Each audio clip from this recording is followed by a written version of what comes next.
Education में आपका स्वागत है। हम प्रोनाउन का चैप्टर देख रहे हैं और प्रोनाउन में हम प्रोनाउन के काइंड्स देख रहे हैं। प्रोनाउन के 10 प्रकार होते हैं, जिसमें से हमने 3 प्रकार के प्रोनाउन की बात कर ली है और उनसे संबंधित जितने भी रूल होते हैं वो हमने देख लिए हैं, जिन पर आधारित एग्जाम में क्वेश्चन पूछे जाते हैं। जैसे कि हमने पहला पर्सनल प्रोनाउन देख लिया, डिटेल में बात कर ली इसके बारे में, और उसके बाद हमने फिर पॉजेसिव प्रोनाउन की बात कर ली है।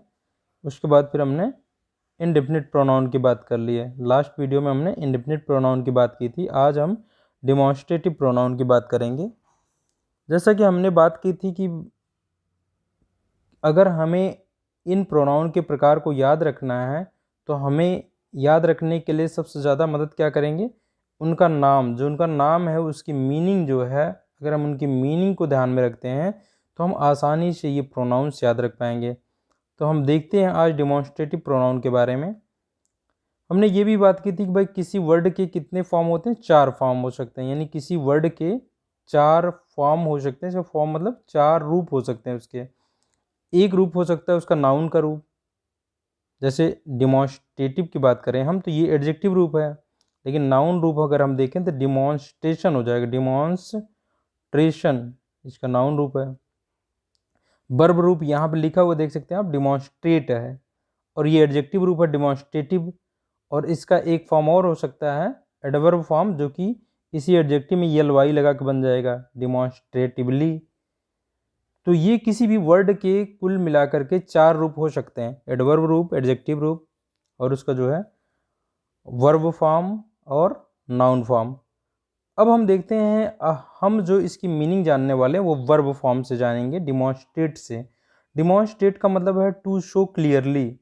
टू शो क्लियरली का मतलब है टू शो यानी प्रदर्शित करना, क्लियरली मतलब स्पष्ट रूप से, यानी स्पष्ट रूप से प्रदर्शित करना।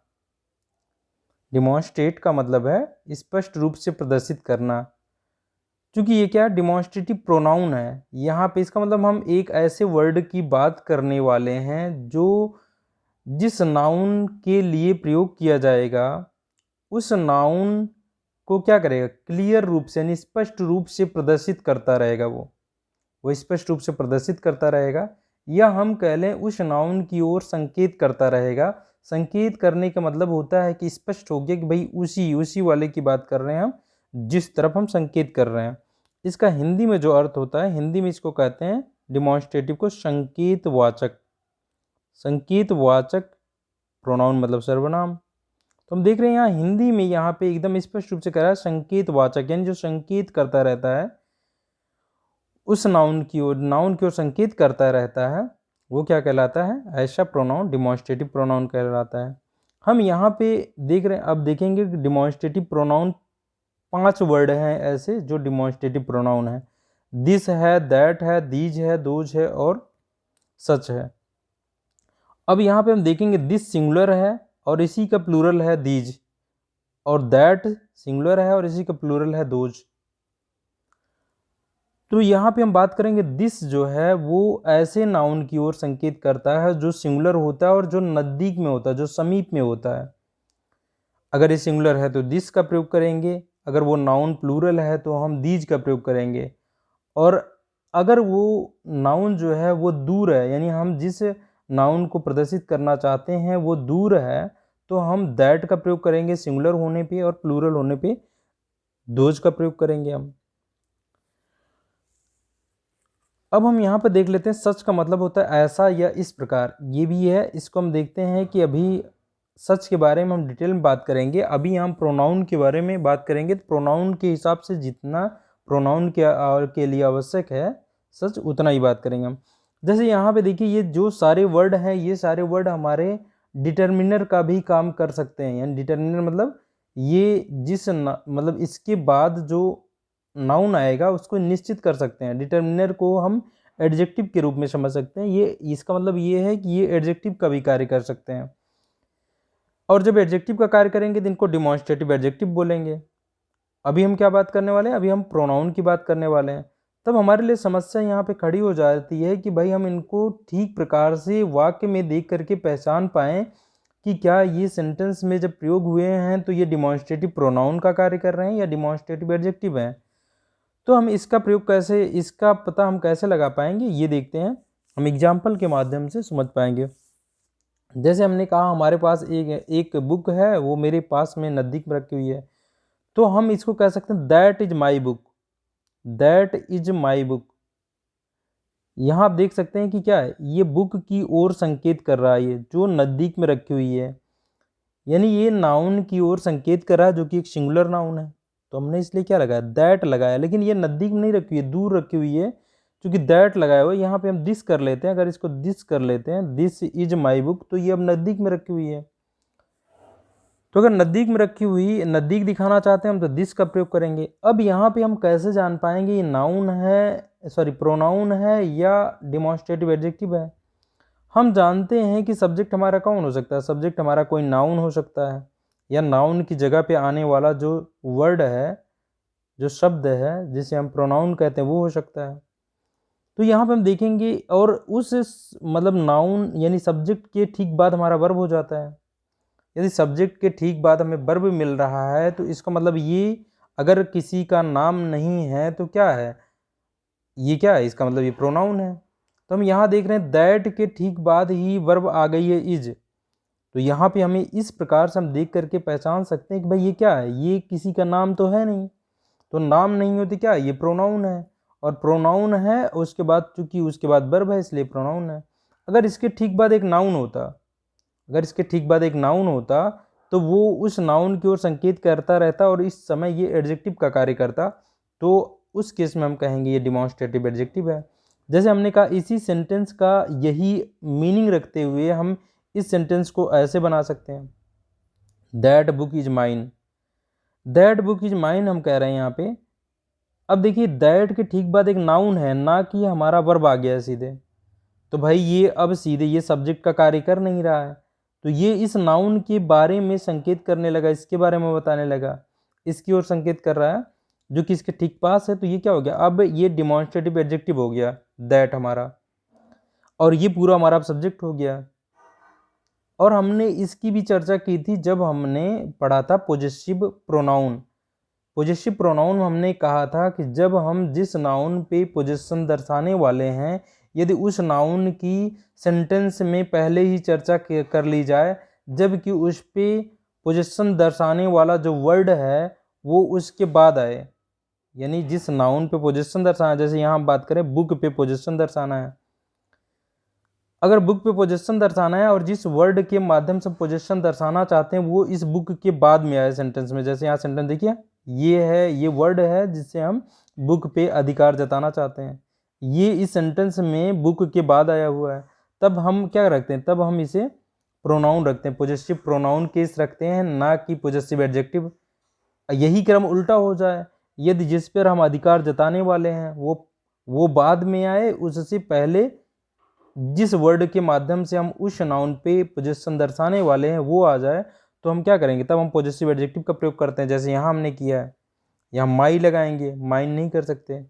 और हमने ये जाना था एडजेक्टिव इसकी पहचान ही यही है कि भाई हम प्रोनाउन प्रयोग करने वाले हैं या हम एडजेक्टिव प्रयोग करने वाले हैं। यदि उसके बाद नाउन अवेलेबल है तो उसके पहले जो वर्ड रहेगा वो हम एडजेक्टिव प्रयोग करेंगे, और अगर नाउन अवेलेबल नहीं है तो वो प्रोनाउन रहेगा। तो यहाँ पे इस तरीके से हम इसको इस तरीके से दिखा सकते हैं। अगर हम इसे जैसे यहाँ पे दैट इज योर पेन, यहाँ पे हम दिस भी कर सकते हैं, अगर नज़दीक में दिखाना चाहते हैं, पेन नज़दीक में है तो हम दिस कर सकते हैं, दिस इज योर पेन। ऐसे यहाँ पे अगर हम ये पेन को साथ में ले लें तो हम यहाँ पे अब इसको एडजेक्टिव बना सकते हैं, दिस कर सकते हैं, दिस पेन इज योर्स।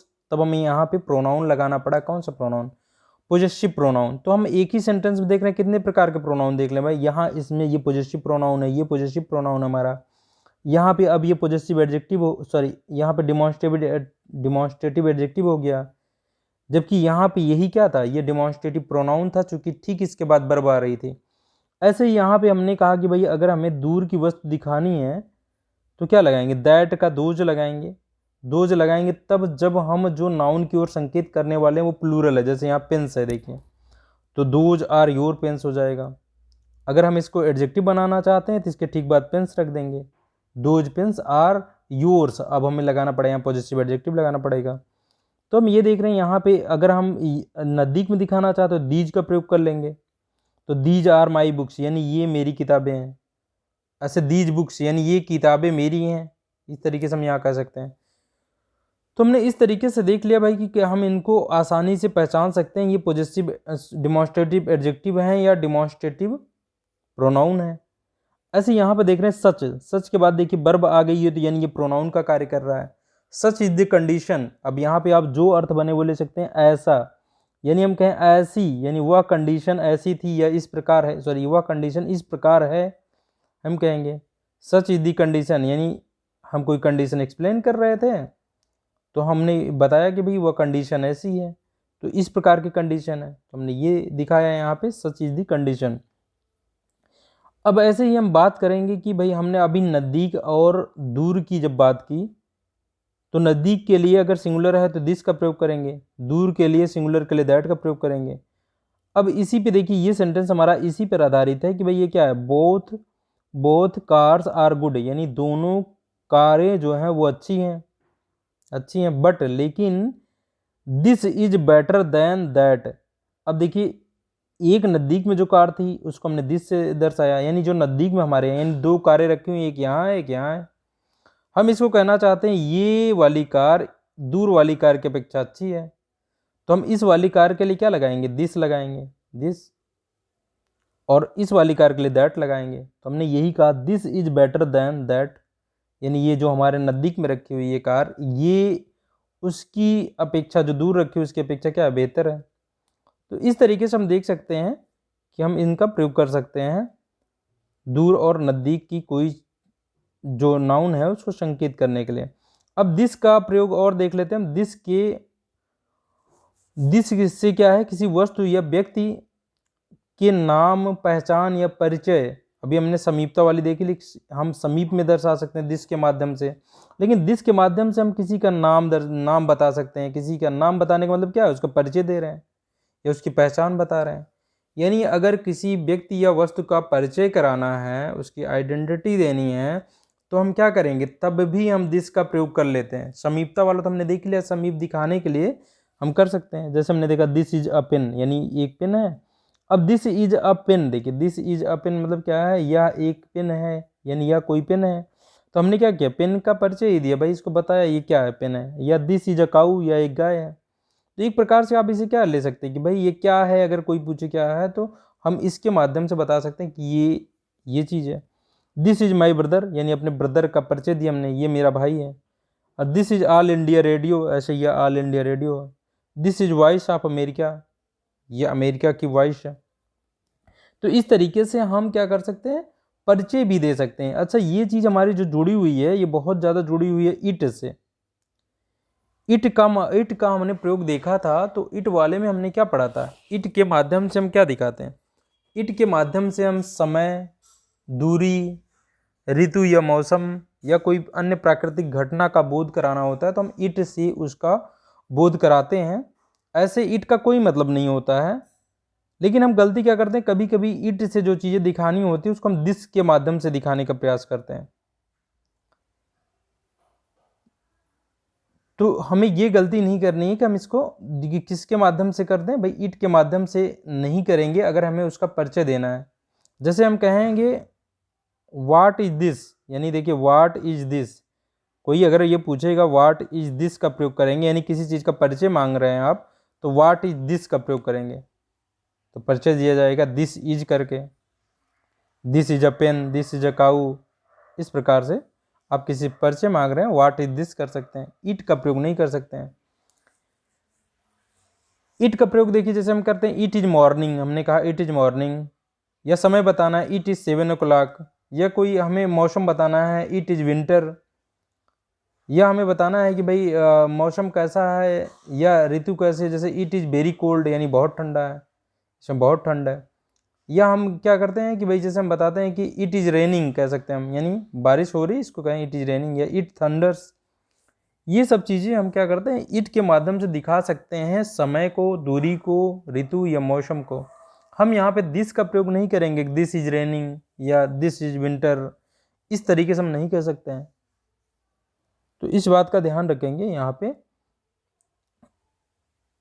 यानी कि नाम या परिचय का बोध कराने के लिए हम दिस का प्रयोग करेंगे और इट का प्रयोग करेंगे समय या मौसम का बोध कराने के लिए, या कोई समय को बताने के लिए या मौसम को बताने के लिए, कोई दूरी बतानी है इसको बताने के लिए हम प्रयोग करते हैं इट का।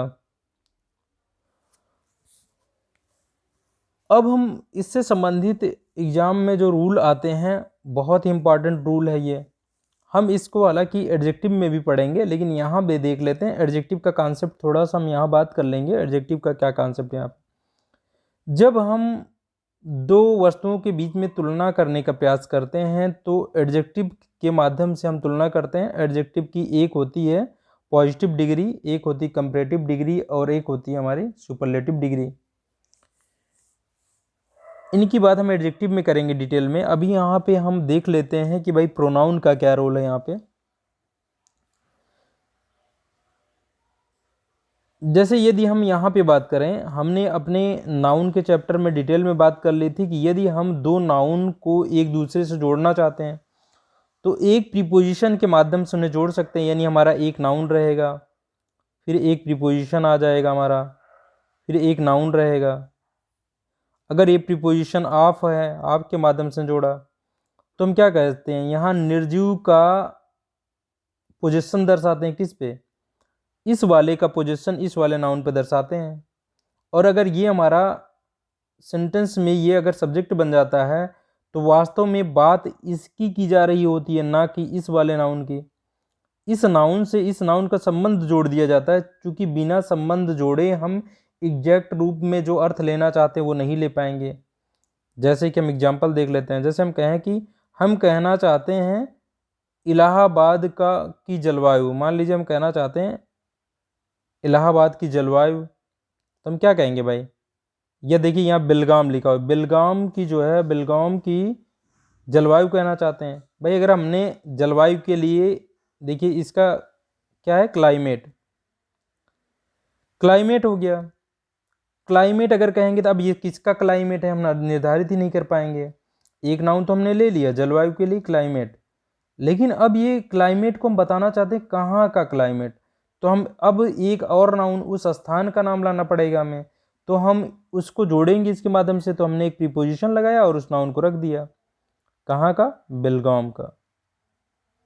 बेलगाम का क्या हो गया, देखिए तो ये देखिए इससे इस नाउन का संबंध जोड़ दिया गया, इस नाउन का इस नाउन से संबंध जोड़ दिया गया, जबकि बात क्लाइमेट की हो रही है। अब ये क्लाइमेट कहाँ का है, इसका है, इससे संबंध जोड़ दिया गया। अब ये क्लाइमेट यहीं का है, इसको निश्चित करने के लिए एक आर्टिकल हम द का भी प्रयोग कर लेते हैं, तो हो गया द क्लाइमेट ऑफ बेलगाम। लेकिन इन सभी वर्ड के माध्यम से सिर्फ किसकी मतलब सब्जेक्ट कौन हुआ, ये क्लाइमेट हुआ। ऐसे ही हम अगर लगाना चाहते हैं भाई हम किसी जगह के क्लाइमेट की तुलना किसी दूसरी जगह के क्लाइमेट से करेंगे, ना कि भाई हम तुलना किससे करेंगे, हम तुलना वहाँ के क्लाइमेट की, जैसे बेलगाम का क्लाइमेट हो गया और पुणे का क्लाइमेट हो गया, तो क्लाइमेट की तुलना क्लाइमेट से करेंगे, ना कि बेलगाम के क्लाइमेट की तुलना पुणे से कर देंगे। भाई पुणे एक शहर है, अगर हमने सीधे रख दिया द क्लाइमेट ऑफ बेलगाम, तो यहाँ पे हो गया बेलगाम की जो है जलवायु जो है वो है लाइक, मतलब समान है, समान है। यदि मैं दैट आप ना रख करके क्या रख दूँ, पुणे रख दूँ, तो यहाँ हम लोगों ने अर्थ का अनर्थ कर दिया। हमने सीधे कहा कि बेलगाम की जो जलवायु है वह पुणे के समान है। पुणे तो एक शहर है, पुणे एक शहर है, हमें कहना चाहिए पुणे की जलवायु के समान है, ना कि पुणे के समान है। भाई हम बेलगाम का तो क्लाइमेट ले रहे हैं, बेलगाम का क्लाइमेट ले रहे हैं तुलना करने के लिए, लेकिन इधर हम सीधे सिटी ले रहे हैं, पुणे ले रहे हैं, पुणे के समान है। भाई पुणे तो एक सिटी है, तुलना कभी दो समान चीज़ों में होती है, मतलब सेम चीज़ होनी चाहिए क्वालिटी के हिसाब से, ना कि भाई एक सिटी ली हमने एक क्लाइमेट लिया, तो ये तुलना ही गलत हो गई। तो हमें क्या करना चाहिए, climate of Belgaum is like climate of Pune, यानी यहाँ का भी क्लाइमेट लें यहाँ का भी क्लाइमेट लें, तब हम तुलना कर सकते हैं। लेकिन अगर हम क्लाइमेट लेते हैं, यानी हमें यहाँ क्या रखना चाहिए, यहाँ हमें रखना चाहिए तुलना करते समय इज लाइक के बाद रखना चाहिए द क्लाइमेट ऑफ पुणे, तभी दोनों के बीच में सही प्रकार से तुलना हो पाएगी। हम कहना चाहते हैं कि बेलगाम की जो क्लाइमेट है वो पुणे के क्लाइमेट के समान है, हम कहना चाहते हैं, तो भाई यहाँ भी होना चाहिए। लेकिन हमने बात किया कि हम अपने सेंटेंस में नाउन का रिपीटिशन ना हो, इसलिए क्या करते हैं, उसको जितना कम से कम, मतलब नाउन का रिपीटिशन हो ही ना पाए, इसी के लिए तो उसी नाउन के लिए हम प्रोनाउन ले आते हैं। तो ये क्लाइमेट देखिए रिपीट हो जा रहा है, यहाँ पे क्लाइमेट यहाँ रिपीट हो जा रहा है। तो अब हम देखेंगे जब क्लाइमेट के रिपीटिशन को हम रोकना चाहते हैं तो हम क्या करेंगे, इसके लिए हम ले आएंगे एक प्रोनाउन, एक वर्ड ले आएंगे जो कि प्रोनाउन होगा। ये प्रोनाउन ये सिंगुलर है तो हम सिंगुलर के हिसाब से क्या लाएंगे, दैट लाएंगे। अच्छा हाँ, ऐसे केसेस में हम इन चीज़ों को दूर की मानते हुए दैट और दोज का ही प्रयोग करेंगे। दैट सिंगुलर फॉर्म है, दोज क्या है, दोज प्लूरल फॉर्म है दैट का। तो हम यहाँ पे सिंगुलर था क्लाइमेट, इसलिए क्लाइमेट के लिए हमने क्या लाया, दैट लाया। दैट के बाद भाई ऑफ लगना चाहिए था, ऑफ लगाया हमने और पुणे रखा। तो इस तरीके से तुलना अब समान चीज में हो रही है। अब क्लाइमेट की तुलना क्लाइमेट से हो रही है, यानी बेलगाम का क्लाइमेट और पुणे के क्लाइमेट के बीच तुलना हो रही है। अगर हम डायरेक्ट पुणे रख देते तो सीधे बेलगाम का क्लाइमेट होता और यहाँ सीधे सिटी होती पुणे, इससे तुलना करते हैं तो ये अर्थ ही सही प्रकार का न मिल पाता। अगले सेंटेंस में हम देखते हैं ऐसे, यानी हम क्या करेंगे, यहाँ पे देखेंगे कि किससे तुलना हो रही, इसके हिसाब से ये सिंगुलर है तो यहाँ दैट रखेंगे, ये प्लूरल है तो दोज रखेंगे।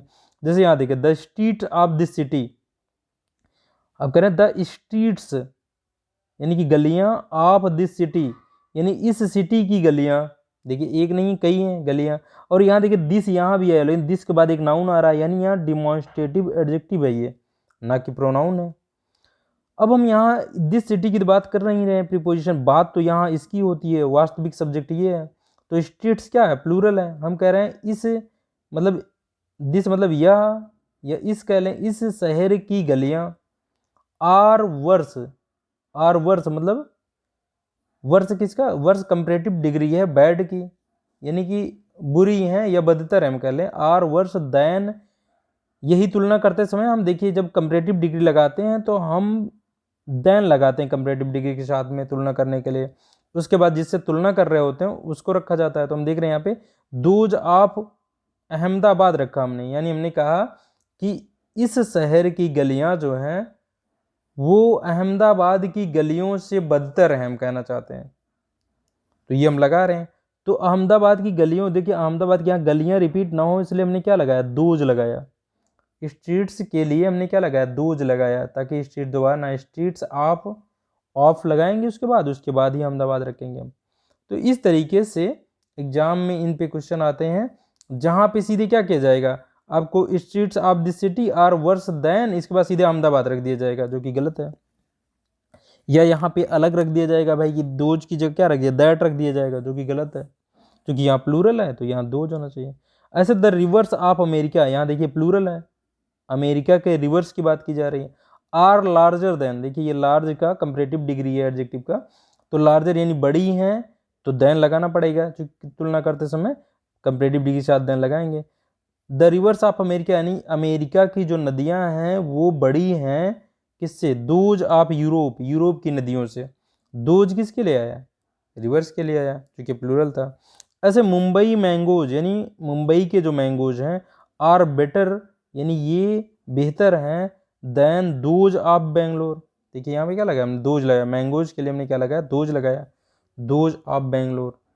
तो इस तरीके से हम देख सकते हैं कि भाई यहाँ पे दैट और दोज का प्रयोग किस प्रकार से किया जाता है, ये हमने देखा यहाँ पे तुलना वाले सेंस में। अब इससे संबंधित एक और रूल है जो हम देख लेते हैं इसमें, जब हम कह रहे हैं जब दो, यहाँ पे देखें जब दो चीजें होंगी, किसी सेंटेंस में किसी दो चीजों की बात हो रही है, ठीक है, किसी एक सेंटेंस लिया जाएगा, उस सेंटेंस में किसी दो चीजों की बात हो जाएगी और फिर बाद में हम और सेंटेंस जोड़ेंगे उसमें, और क्या करेंगे, पहली जो वस्तु थी और जो दूसरी वस्तु थी, यदि हम पहली वस्तु को बोलना चाहते हैं तो क्या किसका प्रयोग करेंगे, तो हम दैट का प्रयोग करेंगे उसके लिए।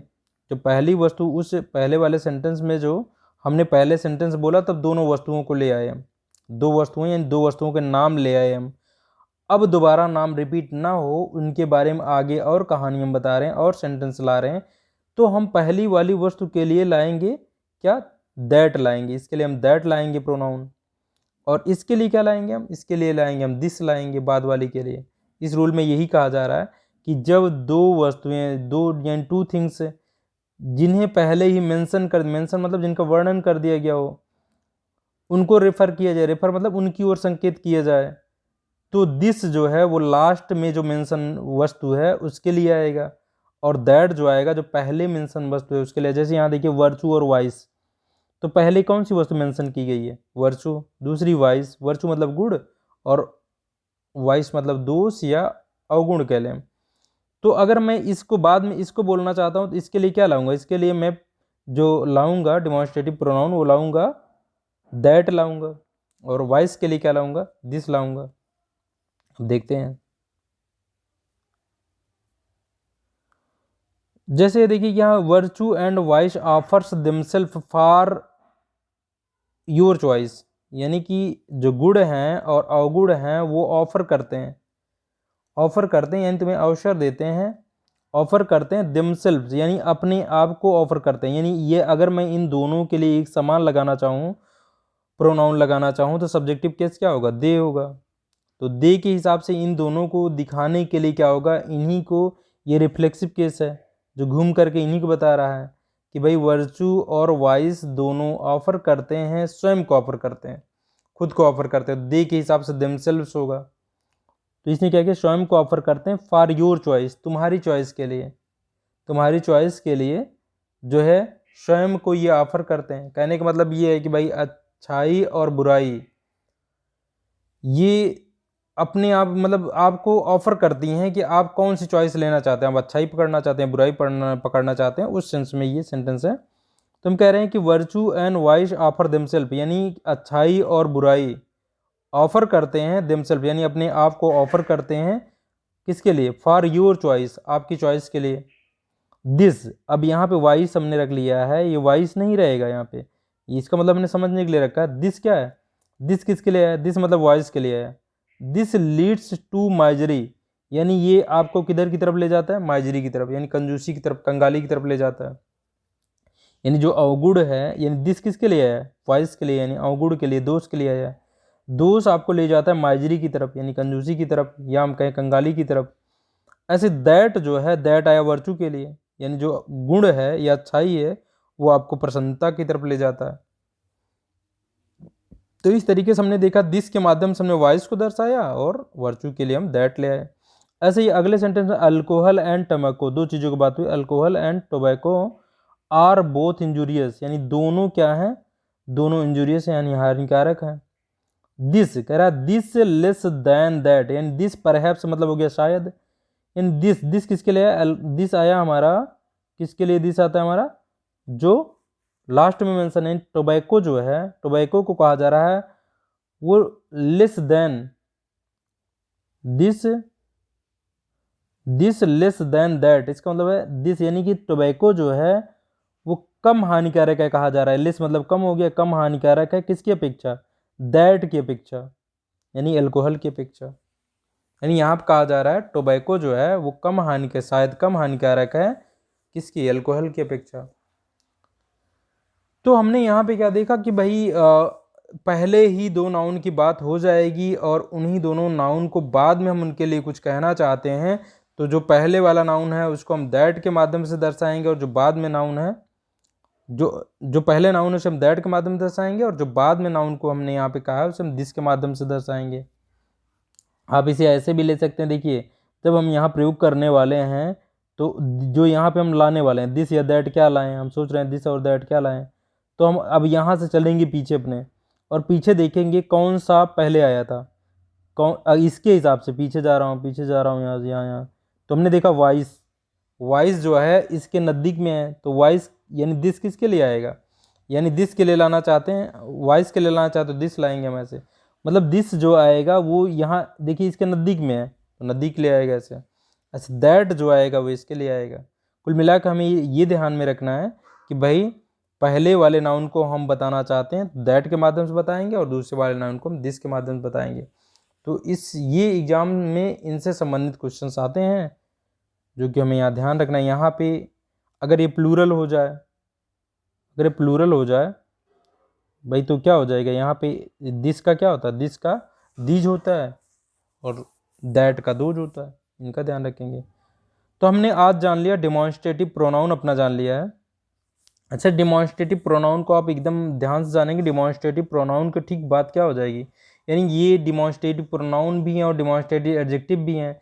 यदि हम इनके ठीक बाद में यदि हम वर्ब पाते हैं तब ये प्रोनाउन का कार्य कर रहे हैं, क्योंकि हमारा जो सब्जेक्ट, अगर इसके बाद वर्ब है तो ये सब्जेक्ट है, और अगर ये सब्जेक्ट का कार्य कर रहा है तो नाउन ना होकर के क्या होगा, ये प्रोनाउन होगा, यानी ये प्रोनाउन होगा।